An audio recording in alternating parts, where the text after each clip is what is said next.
É preciso você, mãe, entender que comportamentos de agressividade no seu filho autista tem gatilhos por trás. Não é do nada, não é maldade, não é ruindade. Tem gatilhos que estão causando esses comportamentos. E esses comportamentos normalmente são uma defesa que eles têm de você mesma muitas vezes, das terapias, das pessoas que o seu filho convive ao redor, dos coleguinhas, dos bullying. São comportamentos, é uma forma de reagir. Quando você, mãe, para e pensa e desenvolve esse olhar e tira o teu foco do comportamento em si, você deixa de olhar apenas para aquele comportamento da criança e afasta e olha um pouco o que é por trás. O que pode estar causando esse comportamento agressivo do meu filho? O que aconteceu hoje de manhã com ele? Às vezes não aconteceu nada, mas às vezes já vem um acúmulo. Por exemplo, um dos netos de uma aluna minha,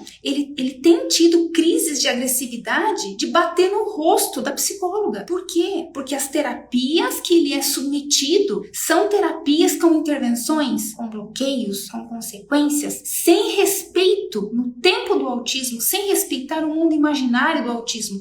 Mas é como se aquela criança precisasse ser consertada. Ela é um erro, não pela minha aluna, mas pelos pais da criança, que ainda acreditam que esses tipos de terapias são as terapias que vão desenvolver o filho. E o filho tem regredido. Então, quando você, mãe, entender isso, vai mudar. É o começo para ajudar o seu filho a se tornar uma criança calma, tranquila e não agressiva. Então, o seu filho, mas Sara, o meu filho, ele é agressivo mesmo fazendo meses ou anos de terapias. Eu não sei mais o que fazer. Mais uma vez eu te explico.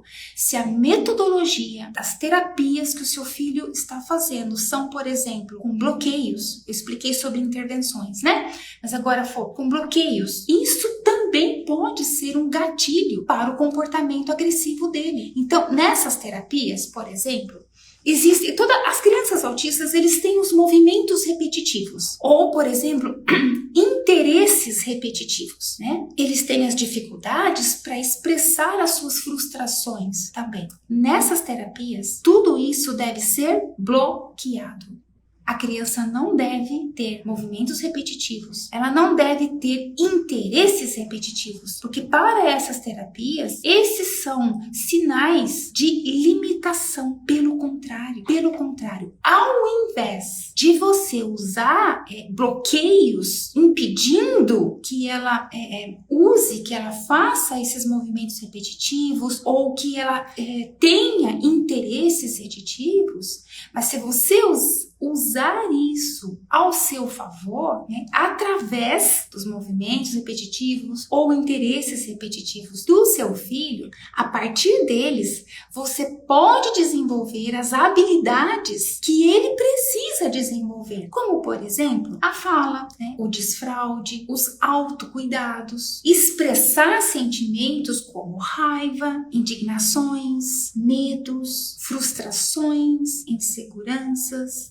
Então, quando você, mãe, entender isso, você vai deixar de se sentir desesperada, frustrada, e o seu filho vai deixar de se sentir mal compreendido, mal amado, mal aceito, e ele vai se tornando uma criança mais calma, mais tranquila. Com um filho autista mais calmo e mais tranquilo, é muito mais fácil você desenvolver ele nas habilidades que ele precisa desenvolver. Como trabalhar com uma criança em crises nervosas? Como eu estava conversando com uma das minhas alunas em São Paulo, ela me disse: Sara, eu fiquei tão indignada, eu levei o meu netinho no atendimento com a fono, que usa essas metodologias. Eu fiquei com a minha filha do lado de fora, porque nós não pudemos entrar. Já não pode entrar por esse motivo, porque vai ser usado aquelas metodologias que a criança não vai aceitar, ela vai chorar, ela vai ter uma crise nervosa e a mãe vai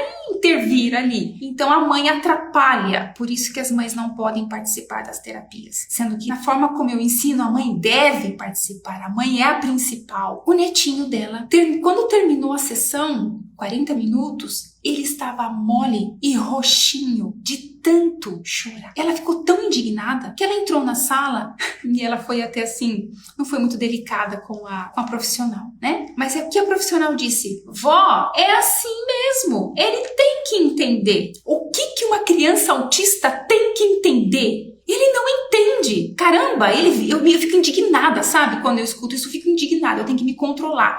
Quando eu faço os atendimentos terapêuticos com as minhas alunas, que elas contam essas coisas pra mim, do atendimento eu preciso respirar e tomar um copo d'água, porque eu fico indignada. Eu fico indignada. É uma falta de respeito com os sentimentos da criança autista. A criança autista, ela vive um mundo imaginário dela, ela tem uma outra forma de pensar, de viver, de reagir, de entender, de compreender. Não faz sentido. E a profissional, ela quer obrigar a criança, que a criança tem que entender. A criança não tem que entender. É a profissional que tem que entender o mundo imaginário da criança. Quem tem o déficit de comunicação e interação é o autista. É o autista que tem o déficit, é ele que tem a dificuldade. Aí você vai obrigar que ele entenda. Não! É o profissional que tem que desenvolver a sensibilidade de se aproximar dessa criança, de cativar essa criança, de entender que ela vive um outro mundo imaginário. Conhecer esse mundo imaginário, conhecer o personagem preferido que ela mais ama assistir no desenho, que ela mais gosta de brincar em casa. E através desse mundo imaginário e trabalhando a habilidade que aquela criança precisa, de uma forma dinâmica, de uma forma agradável, de uma forma divertida, com amor, não com bloqueios, não com intervenções. O que se mais ouve nas redes sociais são mães reclamando, desesperadas, das crises nervosas de agressividade dos filhos autistas e fazem terapias. Esse netinho da minha aluna, ele faz terapia de segunda a sexta, 5 dias na semana, 3 horas de terapias por dia, fora a escola, depois que ele tem a tarde toda. Essa criança brinca, ele tem o tempo de viver no mundo imaginário dele, porque o meu filho autista, ele já tem quase 16 anos, e ele ainda tem o mundo imaginário dele, e eu preciso respeitar o momento que ele fica ali, falando com os imaginários dele da guerra. Ele tá na fase da guerra, enfim, ele precisa desse momento. A minha filha, ela tá na patrulha canina e ela precisa viver aquele mundo imaginário dela. Eles precisam, faz bem, é saudável. Claro, precisa trabalhar, desenvolver as habilidades que eles precisam. Claro que sim, com certeza, mas com amor.